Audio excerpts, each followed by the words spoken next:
अस्सलाम वालेकुम, मैं हूं तबीबा मिसबा अहमद और मैं खुशामदीद कहती हूं आपको एक नए ज़ाविये और नए तज्ज़िये के साथ हमदर्द ज़िंदगी के प्लेटफॉर्म पे। जैसा कि आप जानते थे कि पहले हम लाइव्स किया करते थे, लेकिन अब ये आज हमारा सेकंड पॉडकास्ट हो रहा है और इंशाल्लाह उम्मीद है मुझे कि आपको ये टॉपिक जो आज हम लेकर आए हैं आपके लिए बहुत पसंद आएगा।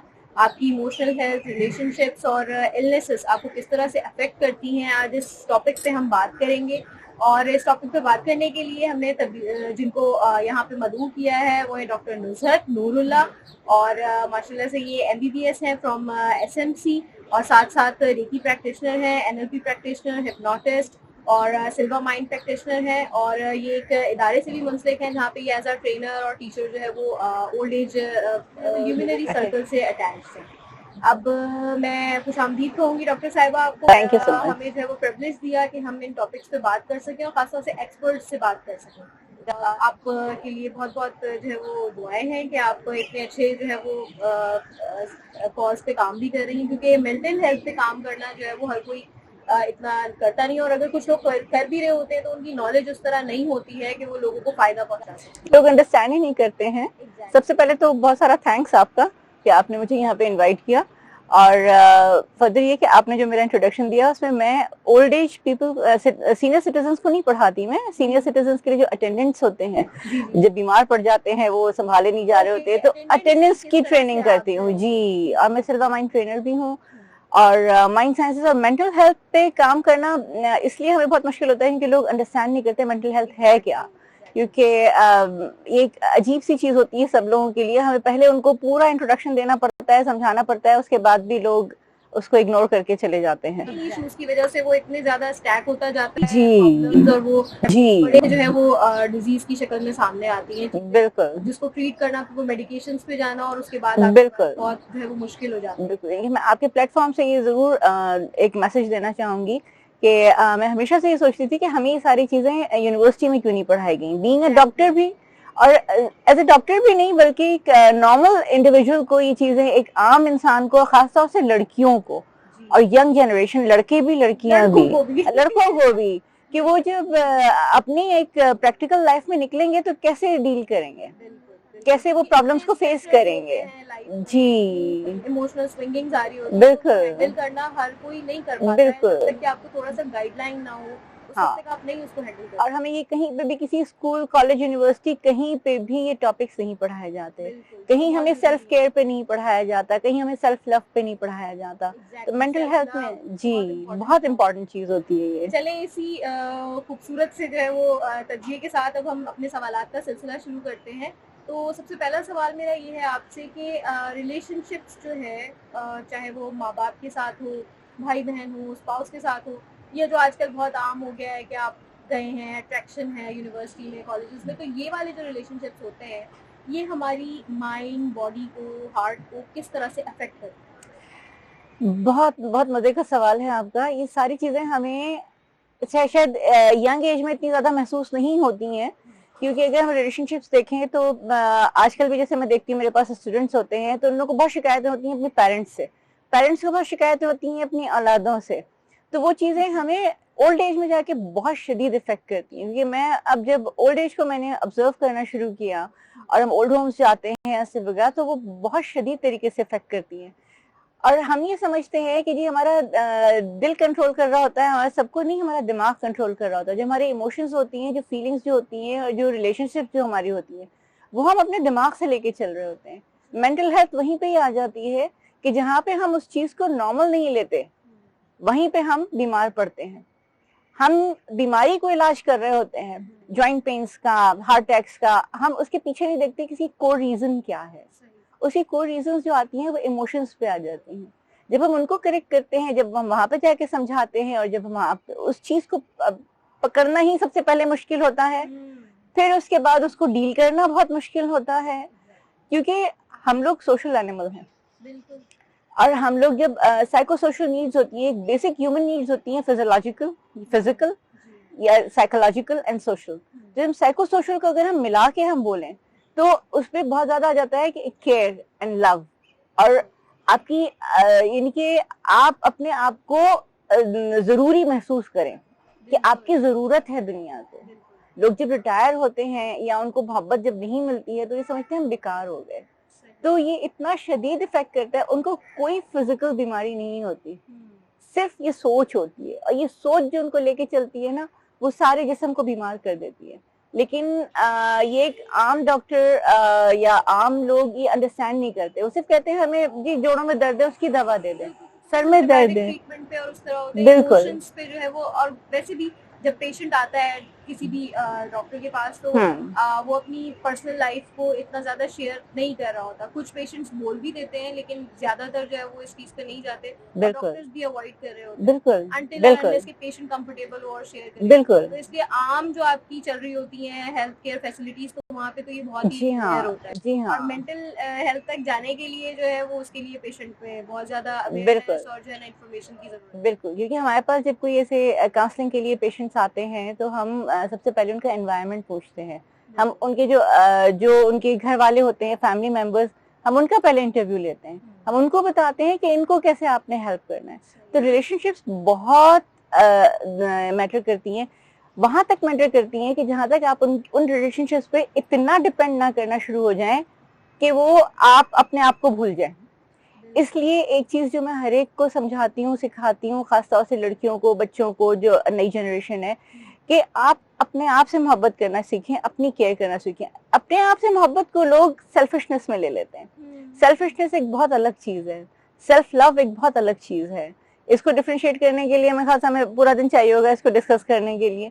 लेकिन एक सेल्फ केयर में अगर हम जाएं तो हमें कम से कम, सिर्फ एक चीज बोलूंगी कि हमें कम से कम नहीं कहना आना चाहिए। You should know how to say no. जो चीजें आप पे बर्डन बन जाती हैं उनको स्टॉप करना जरूरी है। बिल्कुल, जो लोग आप पे बर्डन है जस्ट बैक ऑफ। हम ये नहीं कह रहे कि आप जो है सारे रिलेशंस छोड़ दें, सब कर दें।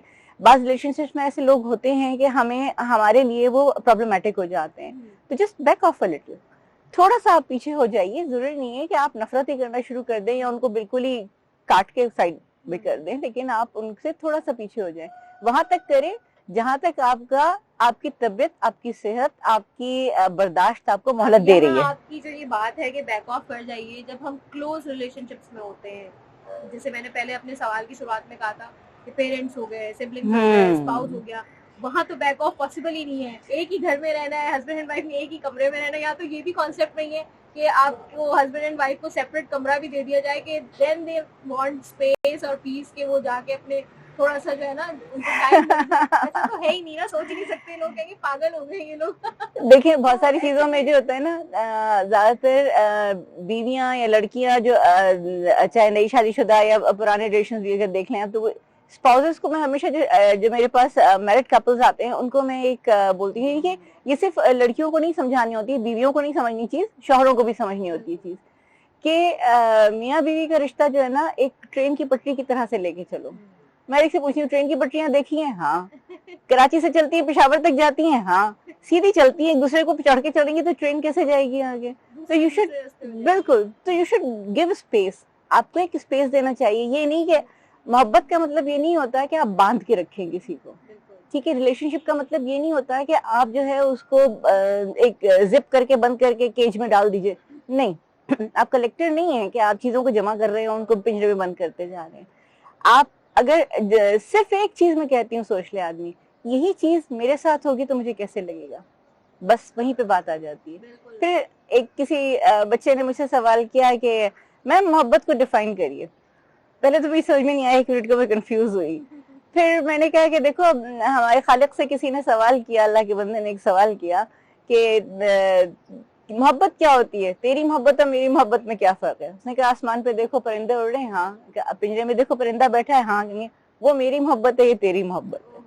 तो हम हर एक को बांध के रखना चाहते हैं, तो बांध के ना रखें, ट्रेन की पटरी की तरह से चलें कि जहाँ जरूरत है वहां पे क्रॉस किया है, और वरना आप जो है साथ साथ चलें, तो वो आपका स्पेस भी रहेगा, आपकी मोहब्बत भी कायम रहेगी, और जिंदगी भी चलती रहेगी। तो हमने ये जो हमारा सवाल था, इससे हमने ये निकाली बात कि एक तो आपको स्पेस देना जरूरी है, आपको नो कहना आना चाहिए, सेल्फ लव और सेल्फिशनेस में जो है वो डिफरेंशिएट करना आपको आना चाहिए, और साथ साथ जो है वो रिलेशनशिप्स में जो है वो इतना ज्यादा घुटन वाला माहौल नहीं क्रिएट करना चाहिए कि आपने इतना ज्यादा एक बंदे को जो है वो जैसे कह लें कि उसके ऊपर आपने अपना इतना हावी हो गए हैं बिल्कुल। सोच पे, उसकी डेली एक्टिविटीज, उसकी लाइफस्टाइल पे, कि वो बंदा जो है ना आपसे दूर होना शुरू हो जाए। एक और मोहब्बत जो, जो है वो हाँ जगह स्पेस देने का नाम है, और बिल्कुल आप आजाद छोड़ दे, जो आपसे मोहब्बत करता है वो आपके बिल्कुल, साथ रहेगा, और जो नहीं करता वो चाहे वो आप कुछ चला भी कर ले जाएगा, वो चला वो जाएगा। चला और जाएगा। घोट के और घुटन के माहौल में रखना तो कोई भी जिंदा जिंदा बिल्कुल तो रहेगा, लेकिन वो इंसान बिल्कुल। उसमें कुछ भी नहीं बचेगा। तो ये बहुत इंपॉर्टेंट चीजें हैं जो रिलेशनशिप के लिए जो है ना बहुत अहम है, और यही मैसेज हम आपको इस प्लेटफॉर्म से कन्वे करना चाहते हैं। अब सवालात का सिलसिला आगे जारी रखते हुए मैं आपसे दूसरा सवाल करूंगी कि इमोशंस जो है वो हमारी रूह पे क्या इफेक्ट डालते हैं, हमारी सोल पे, क्योंकि ये जो रूह वाला जो टॉपिक है बड़ा सेंसिटिव होता है, और बहुत सारे लोग इसको जो है वो बात नहीं भी करना चाहते हैं, लेकिन मैं चाहती हूँ कि इस प्लेटफॉर्म से हम थोड़ा सा एक आइडिया जो है वो लोगों को दें कि क्या इफेक्ट होता है। एक बड़ा मुश्किल सा जुमला है जो मैंने भी बड़ी मुश्किल से समझा था, लेकिन वो मैं यहाँ पे समझाऊंगी नहीं, सिर्फ कोट करूंगी कि you have to go to the depth of your soul to reach the heights of your spirit. तो अब लोग जो है सोल और स्पिरिट में फर्क नहीं कर पाते हैं। जब मैंने डिक्शनरी खोली मैंने कहा चलो मैं भी डिक्शनरी खोल के देखती हूँ सोल और स्पिरिट में फर्क क्या होता है। तो सोल हमारे वजूद का, मैं कहूंगी जिस्म का नहीं, बॉडी नहीं बोलूंगी, हमारे वजूद का वो हिस्सा होता है कि जिससे हम सोचते हैं, ठीक है। स्पिरिट हमारे वजूद का वो हिस्सा होता है कि जहाँ पे पहुंच के हम काम करते हैं या हम आगे बढ़ते हैं। तो जब इमोशंस हमें इस तरह से इफेक्ट करते हैं कि हम किसी बात को हमने बहुत ही जज्बाती तरीके से ले लिया, अब वो पॉजिटिव है या नेगेटिव है, अगर वो नेगेटिव है तो हम उसको सोचे जा रहे हैं, सोचे जा रहे हैं, सोचे जा रहे हैं, क्योंकि ये एक इंसान की फितरत है कि हम नेगेटिव चीज बहुत जल्दी कैच करते हैं। और सबसे पहले हम प्रॉब्लम्स को, सिर्फ प्रॉब्लम को देख रहे होते हैं, प्रॉब्लम्स के ऊपर आके कि नहीं जी उसका सोल्यूशन क्या होगा। मैं कहती हूँ दुनिया में आज तक कोई ताला बना कि जिसकी चाबी नहीं हुई, इतने ताले हम खरीदते हैं, हर एक के साथ 3-4 चाबियां आती हैं, तो कोई ऐसा प्रॉब्लम हो सकता है कि जिसके साथ उसका हल ना हो।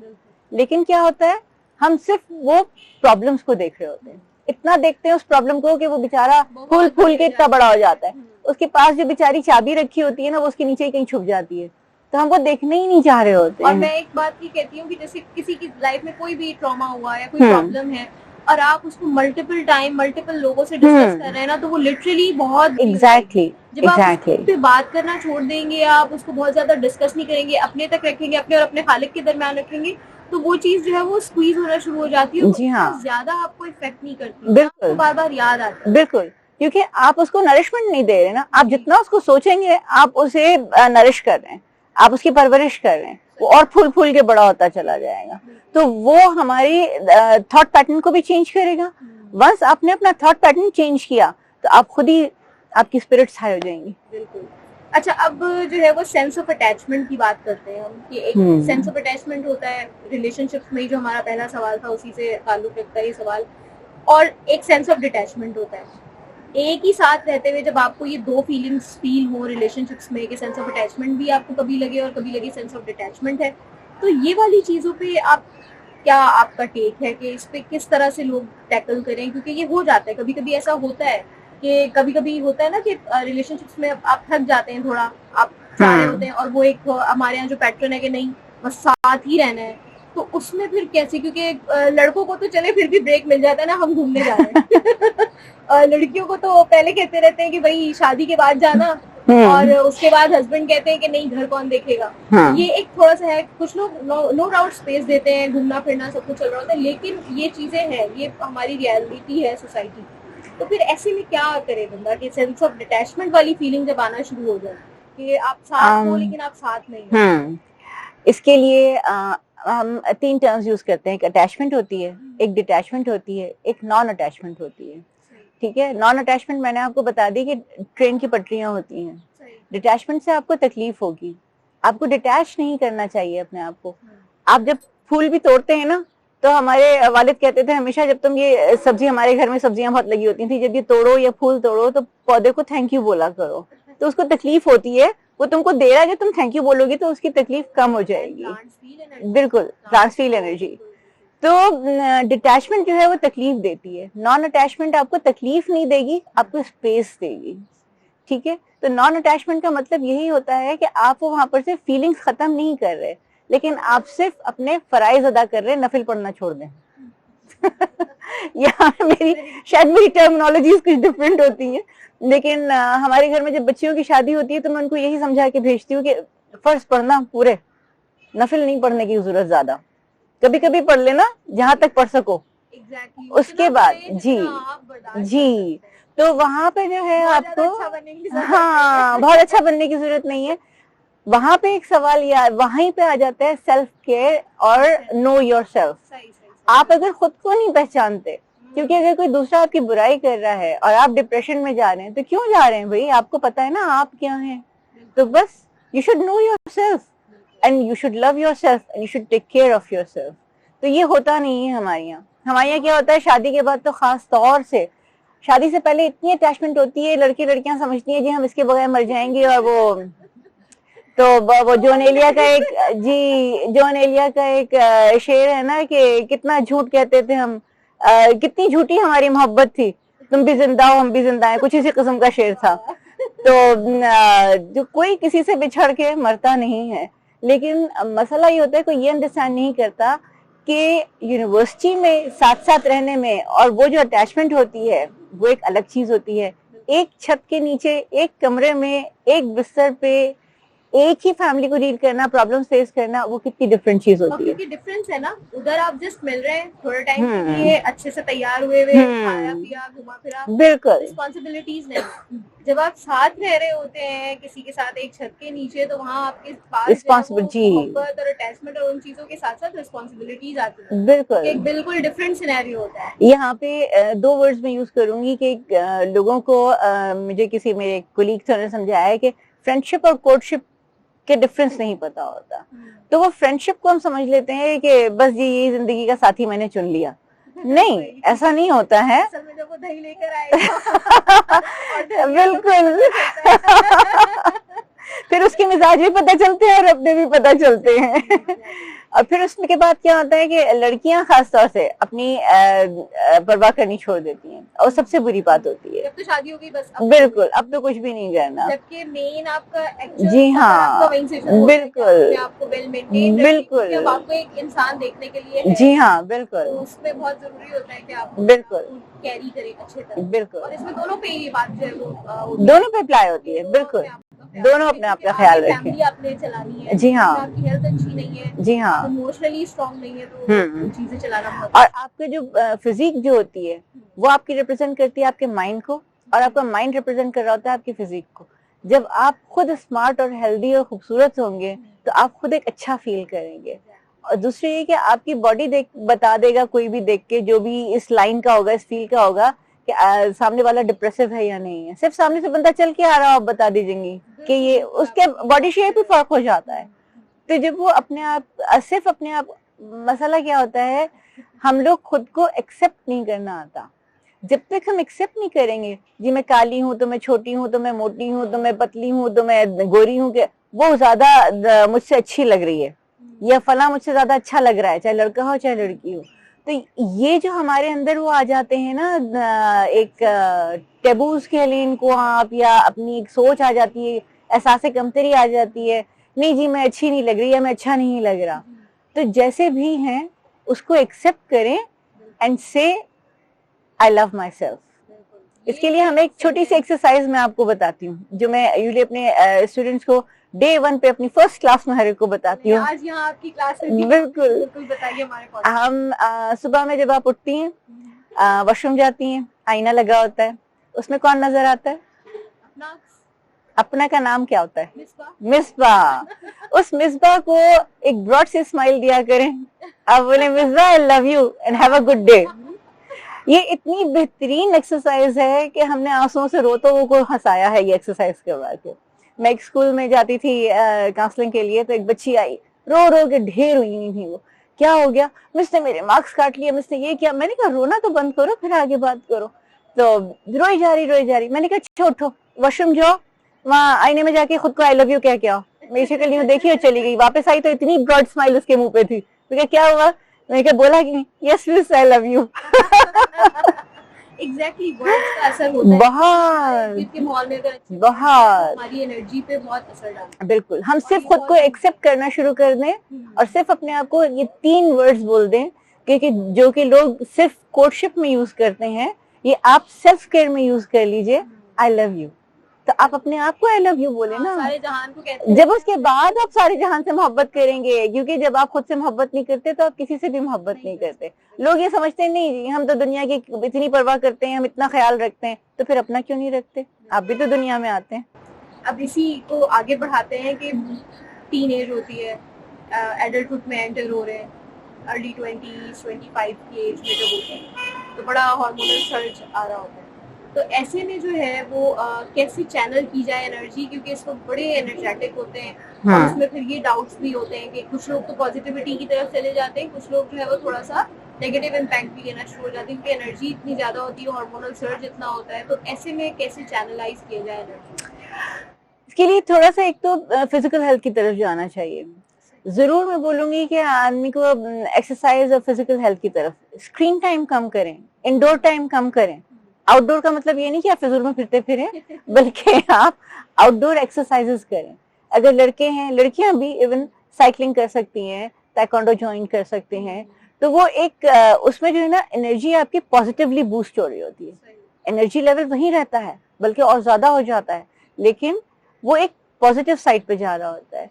आदमी जब एक्सरसाइज करता है, उसको अपना आप अच्छा लगता है और फिर वो थकता है, तो फिर उसके बाद उसका नींद का पैटर्न भी दुरुस्त होता है, उसकी सोच का पैटर्न भी दुरुस्त होता है, क्योंकि अच्छे हार्मोन्स रिलीज होना शुरू बिल्कुल होते हैं जो आपके ऊपर पॉजिटिव बिल्कुल बिल्कुल। और साथ साथ सुबह की चहलकदमी भी अगर कोई बेहतरीन, कर ले कहीं पार्क में जाके, बिल्कुल, तो वो भी बहुत अच्छा इफेक्ट डालती है, क्योंकि उस वक्त ऑक्सीजन का लेवल इतना अच्छा होता है जो कि आपको बहुत ज्यादा हेल्प करता है आपके डिफरेंट हेल्थ प्रोसेसेस। इसी सवालात को आगे बढ़ाते हुए मैं आपसे पूछूंगी कि ब्रोकन मैरिजेस बहुत कॉमन है आजकल, किसी भी फॉर्म में हो, और ब्रेकअप्स भी कॉमन है जो हम देखते रहते हैं सोशल मीडिया पे।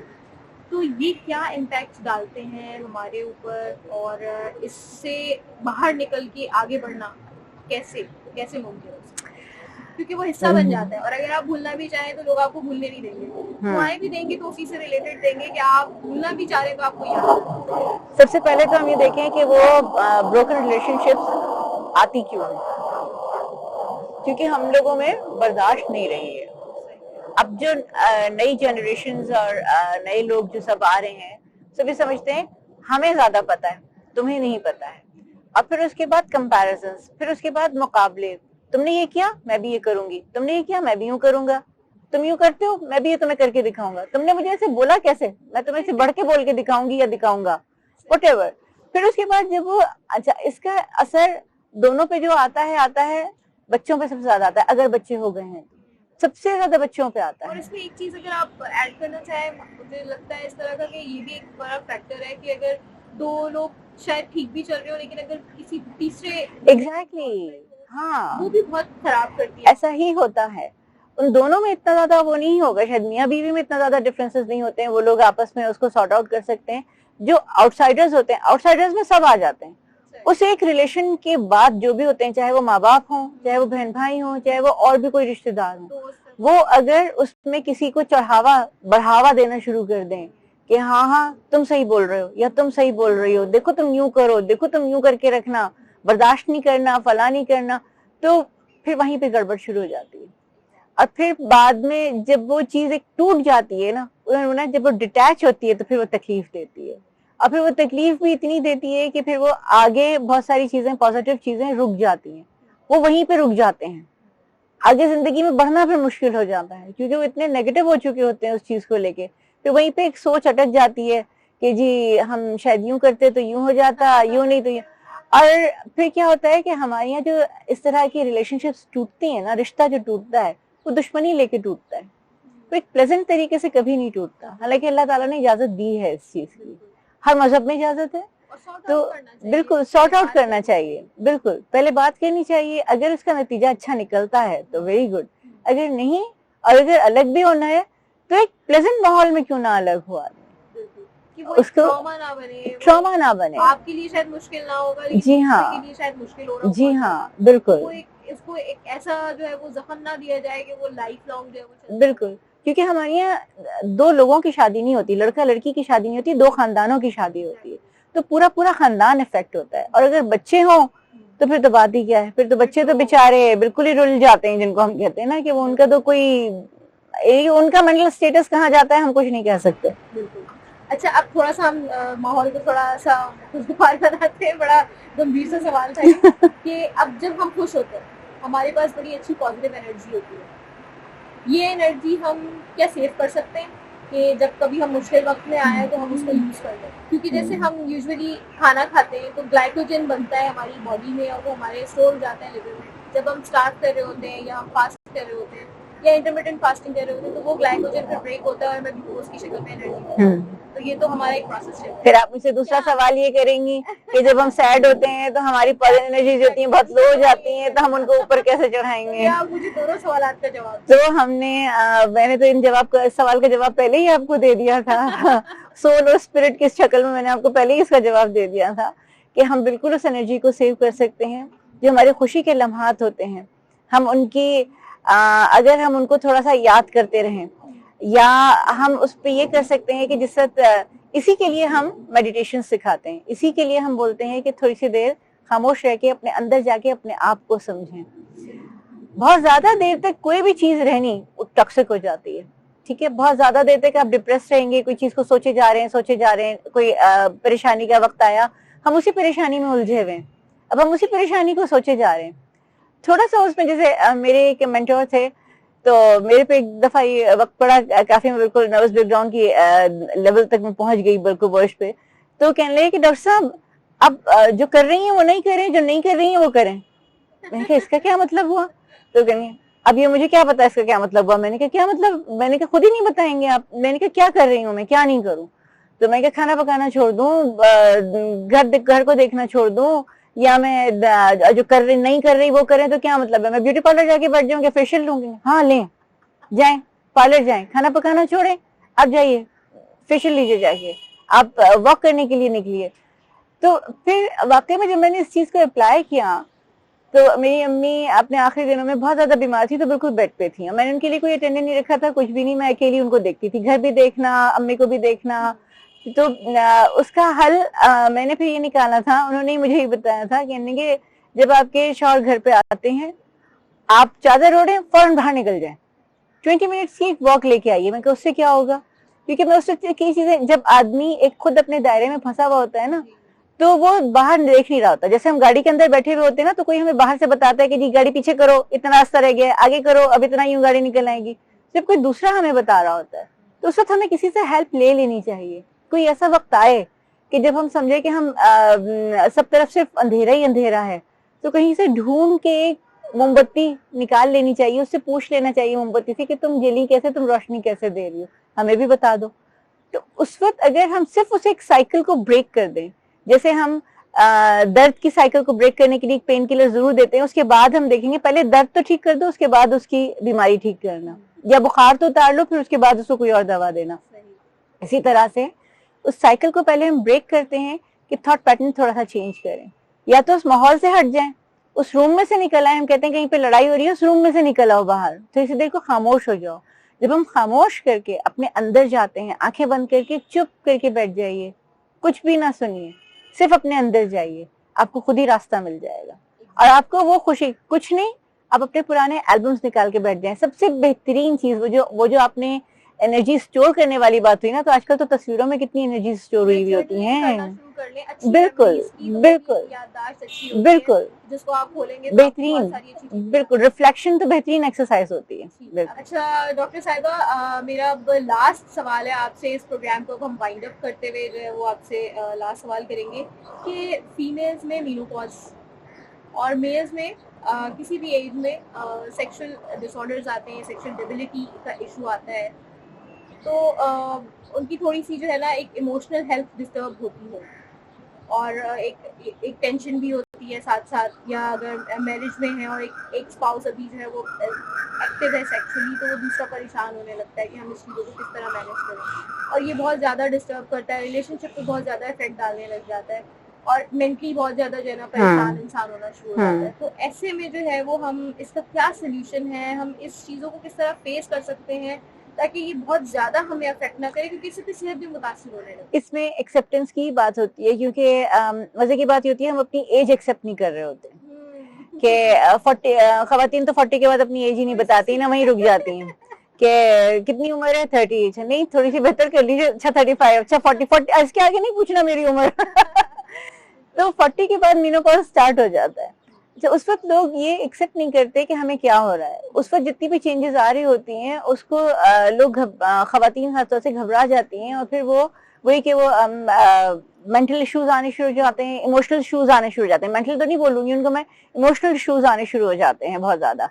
उस वक्त जब मेरे पास जो पेशेंट्स आते हैं और मैं सबसे पहले पूछती हूँ एज बताओ, बिल्कुल सच्ची वाली बताना है एज। अच्छा, जब वो एज निकलती है 40+ में, मैं कहती हूँ बेटे आपको मेनोपॉज स्टार्ट हो रहा है, इसलिए इस चीज को सिर्फ जस्ट लाइक दैट एक्सेप्ट कर लीजिए। कुछ भी नहीं है, ये हॉट फ्लैशेस जो आ रहे हैं, जो घबराहट हो रही है, जो डिप्रेशन हो रहा है, ये जैसे जब आप बड़ी हो रही थी उस वक्त भी आ रहा था, यानी कि जब आप बच्ची थी उस वक्त बड़ी हो रही थी, अब हम बड़े होने के बाद बुढ़ापे की तरफ जा रहे हैं। नॉट एग्जैक्टली, हाँ, और बड़े हो रहे हैं, बुढ़ापा नहीं बोलेंगे हम उसको, कि अब आप सीनियर सिटीजन में आ रहे हैं। उस सीनियर सिटीजन के बेनिफिट्स उनको बताने चाहिए लोग, बिल्कुल उसके पॉजिटिव एस्पेक्ट्स, क्योंकि बहुत सारी चीजें जो हम उस वक्त नहीं कर सकते। फॉर एग्जाम्पल, एक सीधी सी चीज है कि जब उम्र पे हज पे हम जाते हैं तो दवाइयां खानी पड़ती हैं कितनी, तो उससे ज्यादा बेहतर ये होता है अब जब उसके बाद जब मैं जाती हूँ तो मुझे कोई फिक्र नहीं होती, बिल्कुल आराम से नमाज भी पढ़ रहे हैं, हरम में भी जा रहे हैं, हमें ये फिक्र नहीं होती कि यहाँ कोई इमरजेंसी हो जाएगी एकदम से। और सबसे पहले मैं जब यहाँ पे ये सीनियर सिटीजन के अटेंडेंस को जब मैं ट्रेन कर रही होती हूँ, तो हम जब मेंटल इश्यूज पे लेके आते हैं कि चिड़चिड़े क्यों हो जाते हैं जो बुढ़े लोग होते हैं, उनमें ये एक मेन इशू होता है जो हर कोई इग्नोर कर जाता है। कोई ये नहीं समझता है कि उनमें क्या चीज आ रही है, कमजोरी आ रही है। उस कमजोरी की वजह से खवातीन भी और मर्द हजरात भी चिड़चिड़े हो रहे होते हैं कि वो चाह रहे होते हैं कि जी 10 साल पहले तो हम ऐसे नहीं थे, पहले तो मैं ये करता था, पहले तो मैं यूं होती थी, पहले तो मैं फला वजन इतना यूं करके उठा लेता था। तो you should accept your age. वहाँ पे काउंसलिंग की बहुत शदीद जरूरत होती है। और इसी तरह की जैसे मैंने बात की कि एक पार्टनर भी सेक्सुअली एक्टिव है और हाँ, भी जो है वो थोड़ा सा इस जी की तरफ या भी डाउनफॉल की तरफ बिल्कुल जा रहा है, तो वहाँ पे काउंसलिंग इतनी इम्पोर्टेंट है सो दैट कि वो उस रिलेशनशिप को कैरी एग्जैक्टली, क्योंकि ये चीज एक डिलेमा है कि ना हाँ, रिलेशन नहीं चल रहा तो बस रिलेशनशिप ही नहीं बचा। एग्जैक्टली नहीं, और फिर उस चीज को कोई अंडरस्टैंड भी नहीं करता, क्योंकि ये लेमैन के समझने की चीज ही नहीं है। वो बोलेगा ऐसे कैसे होता है, कोई भी नहीं, नॉर्मल तो है, बिल्कुल ठीक तो है, चल फिर तो रही है, फिर क्यों नहीं। क्योंकि मर्दों में सेक्सुअल चेंजेस जो होती हैं काफी लेट आती हैं, औरतों में जल्दी आनी शुरू हो जाती हैं, लेकिन उसको जो है हमारे यहाँ के मर्द हजरात एक्सेप्ट नहीं कर रहे होते, इसी वजह से औरतें भी एक्सेप्ट नहीं कर रही होती। दोनों को बिठा के समझाना चाहिए कि जब कोई पेशेंट आई है आपके पास, तो आपने उसकी बात समझ के, उसकी एज देख के, फिर उसके शौहर को भी बुला के साथ काउंसलिंग करनी है, समझाना है, तो उनकी रिलेशनशिप बहुत बेहतर हो सकती है। ऐसा नहीं है कि किसी भी चीज का कोई हल नहीं है। मैंने बोला ना, हर ताले की चाबी है, हर प्रॉब्लम का एक हल है।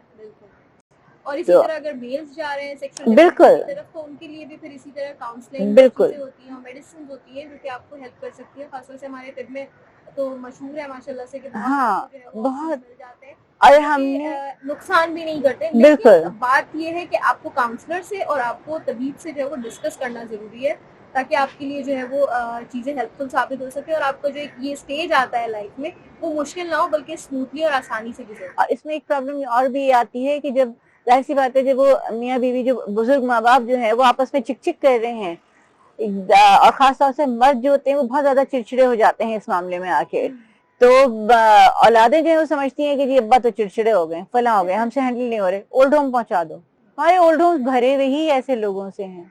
देखिए, मैं खुद डील करती हूँ ओल्ड होम में जाके, मैं ऑनरी काम करती हूँ वहाँ पे, तो वहाँ पे ये चीज को अगर देखें हम, इसको कोई डील करना नहीं चाहता, क्योंकि हमारे यहाँ सेक्स के ऊपर बात करना, जी सेक्स के ऊपर बात करना हमारे यहाँ बहुत बुरा समझा जाता है। किसी को भी अगर समझाने के लिए बैठे तो वो पहले तो हाय अल्लाह, तो वो ये हाय अल्लाह वाली चीज जो होती है ना, ये नहीं होनी चाहिए। आपको एक बिल्कुल एबिलिटी दी है अल्लाह ताला ने इंसानों के लिए जो है ना ये चीज, और ये आपकी बका के लिए है, और ये प्रोसेस है और शुरुआत ही इसी से हुई है। बिल्कुल, इसमें शाइनेस और इसमें बात ना करना, अपने बच्चों को एजुकेट ना करना, अपने लिए जो है ना कोई काउंसलर की हेल्प सीख ना करना, ये हमारे लिए सबसे बड़ी जो है वो हम अपने जी आप को हाँ, खुद नुकसान पहुंचा जी रहे हैं। हाँ। तो डॉक्टर यूसुफ, इसी जो है वो खूबसूरत से सवालात और हमने जो इमोशनल हेल्थ पे बात की, अब हम अपने इस पॉडकास्ट को वाइंड अप करते हैं। और मुझे उम्मीद है कि हम जो मैसेज देना चाहते हैं अवेयरनेस के हवाले से और इमोशनल हेल्थ को हम जितना आम करना चाहते हैं कि उस पर लोग सोचें, उस पर बात करें और उस पर जो है वो हेल्प अपनी जो भी काउंसलर से आप लेना चाहते हैं वो ज़रूर लें, ताकि आपको जो है वो जो हम छोटी मोटी चीज़ों में उलझे रह जाते हैं और हमें पता ही नहीं चलता कि हमारे साथ हो क्या रहा है। तो उन चीज़ों को आपने जो है ना अनलॉक करना है, उन गिराहों को खोलना है, वो बहुत ज़रूरी है, ताकि आप मेंटली और इमोशनली पीस में रहें, आपकी सोल जो है वो पुरसुकून रहे। और सबसे अच्छा जो मैडम ने हल बताया हमें कि आप मेडिटेशन कर सकते हैं, और जो आपने सुबह सुबह शीशे में जो है वो आई लव यू कहना है अपने आप को स्माइल करते हुए, वो बहुत इंपॉर्टेंट एक चीज़ है। तो वो आप दिन में 3-4 बार भी कह लें तो कोई मसला नहीं है। हाँ, वैसे बिल्कुल। भी वैलेंटाइंस डे पे कहते ही रहते हैं एक दूसरे को, तो डेली अपने आप को कहना शुरू करें। बिल्कुल। बहुत बहुत शुक्रिया डॉक्टर साहब, शुक्रिया आपने बहुत-बहुत। ज्वाइन किया। और थैंक यू इंशाल्लाह सो कभी मच। किसी और अच्छे टॉपिक के साथ आपसे मुलाकात होगी। इंशाल्लाह ताला और ज़रूर। आप सबको भी मैं अब अलविदा करती हूँ, और इंशाल्लाह नेक्स्ट पॉडकास्ट में किसी अच्छे टॉपिक के साथ जो है वो आपको ज्वाइन करेंगे। तब तक के लिए अल्लाह हाफ़िज़।